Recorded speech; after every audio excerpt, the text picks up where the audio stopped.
ರಾಜ್ಯ ಪ್ರಚಾರ ಸಮಿತಿ ರಾಜ್ಯ ಅಧ್ಯಕ್ಷರು ಕರ್ನಾಟಕ ರಾಜ್ಯ ರೈತ ಸಂಘ ರೈತ ಪರ್ವ ಡಾಕ್ಟರ್ ಅಬ್ದುಲ್ ಶುಕೂರ್ ಗುರೂಜಿ ಸಾರಥ್ಯದಲ್ಲಿ ಹೊಸದಾಗಿ ಮೂಡಿ ಬರ್ತಾ ಇರುವ AS 24x7 ನ್ಯೂಸ್. ಕರ್ನಾಟಕ ಪ್ರತಿಭೆ ಅಕಾಡೆಮಿ ವತಿಯಿಂದ ಮೈಸೂರು ಜಿಲ್ಲೆಯಲ್ಲಿ ಪರೀಕ್ಷೆಯಲ್ಲಿ ಅತಿ ಹೆಚ್ಚು ಅಂಕ ಪಡೆದಿರುವ ವಿದ್ಯಾರ್ಥಿಗಳಿಗೆ ಸನ್ಮಾನ ಕಾರ್ಯಕ್ರಮ ಮುಖ್ಯ ಅತಿಥಿಗಳಾಗಿ ಡಾಕ್ಟರ್ ಅಬ್ದುಲ್ ಶುಕೂರ್ ಅವರು ಭಾಗವಹಿಸಿದ್ದರು.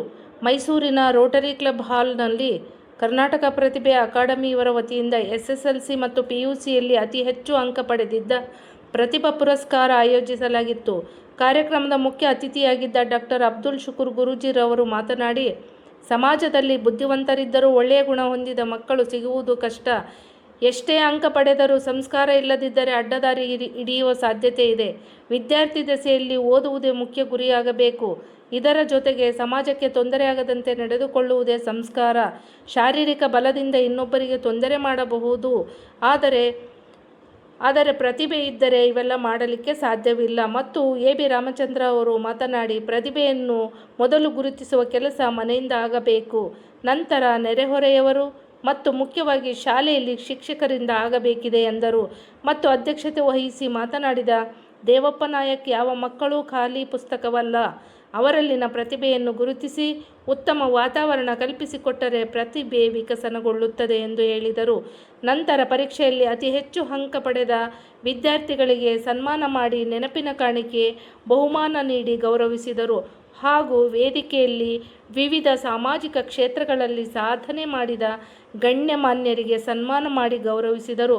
ಕಾರ್ಯಕ್ರಮದಲ್ಲಿ HC ಬಸವರಾಜ್, ಉದನೂರ್ K ಮಹದೇವನಾಯಕ, ಮಾಜಿ ಮೇಯರ್ ಪುರುಷೋತ್ತಮ್ ಹಾಗೂ ಅನೇಕ ಗಣ್ಯಮಾನ್ಯರು ಕಾರ್ಯಕ್ರಮದಲ್ಲಿ ಉಪಸ್ಥಿತಿ ಇದ್ದರು.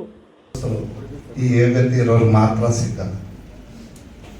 ಈ ವಿದ್ಯಾರ್ಥಿಗಳಿಗೆ ಮಾಡಕ್ಕೆ ಅವಕಾಶ ಸಿಕ್ಕದು ಪುಣ್ಯವಂತದ್ದು ಮಾತ್ರ.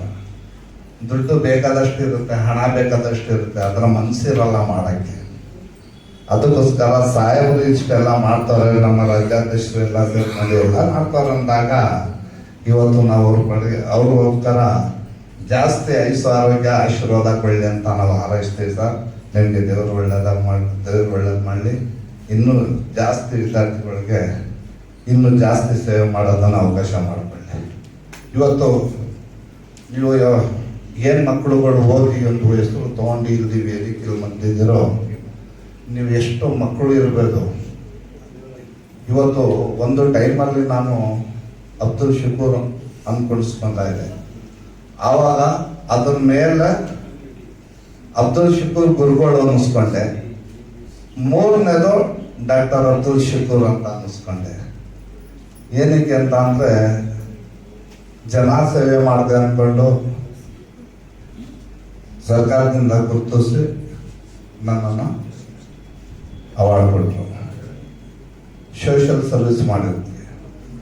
ಸೋಷಿಯಲ್ ಸರ್ವಿಸ್ ಮಾಡಿರೋದು ಬೇರೆಯವ್ರು ಮಾಡಿರೋದು ಏನು ಹೇಳಲ್ಲ. ಇವತ್ತು ವಿದ್ಯಾರ್ಥಿಗಳಿಗೆ ನಾನು ಏನು ಮಾಡಿದ್ದೀನಿ ಅದು ಮಾತ್ರ ಹೇಳ್ತೀನಿ, ಯಾಕಂದರೆ ಇದು ಒಳ್ಳೆ ಕಾರ್ಯಕ್ರಮ. ಅದೇ ಕಾರ್ಯಕ್ರಮ ಇವತ್ತು ನಾನು ಒಂದು ಚಿಕ್ಕ ಘಟಕನ ಹೇಳ್ತೀನಿ ಸರ್. ನಾನು ಇವತ್ತು ಈ ಸ್ಟೇಜಲ್ಲಿ ನಿಂತಿದ್ದೀನಿ ಅಂತ ಅಂದರೆ ಎಲ್ಲ ನಿಮ್ಮಂಥರ ಆಶೀರ್ವಾದದಿಂದ, ಈ ಮಕ್ಕಳುಗಳ ಆಶೀರ್ವಾದದಿಂದ ಇರ್ಬೋದು, ನನ್ನ ಜನ್ಮ ಕೊಟ್ಟ ತಂದೆ ತಾಯಿ ಆಶೀರ್ವಾದದಿಂದ ಇವತ್ತು ನಾನು ಈ ಸ್ಟೇಜ್ ಮೇಲೆ ನಾನು ಮಾತಾಡ್ತಾ ಇದ್ದೀನಿ ಅಂತಂದರೆ ಇದೆಲ್ಲಾನು ನೀವು ಕೊಟ್ಟಿರೋ ಭಿಕ್ಷೆ ಸರ್ ಇದು. ಯಾಕೆಂತಂದರೆ ಆವತ್ತೊಂದು ದಿವಸ ನಾನೊಬ್ಬ ಬಡವ ಏನೂ ಇರ್ತಿಲ್ಲ ನನ್ನ ಹತ್ರ, ಅವ್ನು ತುಂಬ ಬಡಿಸ್ತಾನ. ಆವತ್ತೊಂದು ದಿವಸ ನಾನು ತುಂಬಾ ಕಷ್ಟಪಟ್ಟು ಬರಬೇಕಾದ್ರೆ ನನಗೆ 4 ಮಕ್ಕಳು ಸರ್.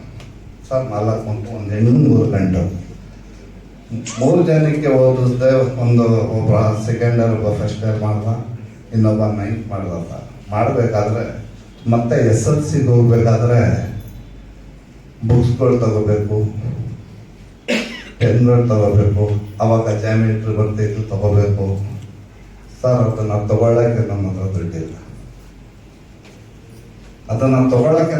ದುಡ್ಡಿಲ್ಲ.